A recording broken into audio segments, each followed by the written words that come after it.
হয়েছে, নতুন ভোটার হিসেবে এসেছে, তাদের এখানে একটা বড় সমস্যা হচ্ছে যে তাদের বেকারত্ব, তাদের যথেষ্ট পরিমাণে কর্মসংস্থান নেই।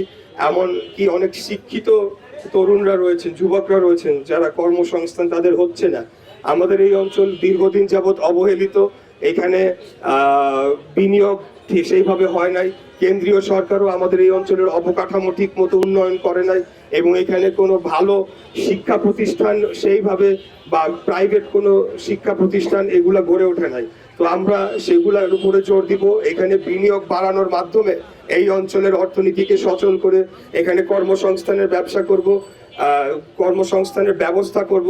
পাশাপাশি যারা ক্ষুদ্র ব্যবসায়ী এবং যারা স্মল এন্টারপ্রেনিয়র, যারা আইটি সেক্টরে কাজ করতে চান, যারা ফ্রিল্যান্সিং এ কাজ করতে চান, তাদের জন্য আমাদের যে 31 দফার মাধ্যমে আইটি সেক্টরের যে বিশেষ পরিকল্পনা রাখা হয়েছে, আমরা সেটার বাস্তবায়ন এই ঢাকা 6 অথবা পুরান ঢাকার এই অঞ্চলগুলো যদি বলি, বৃহত্তর সূত্রাপুর এবং কোতোয়ালি অঞ্চলে, সেখানে আমরা তাদেরকে সেই প্রণোদনাগুলো দিব।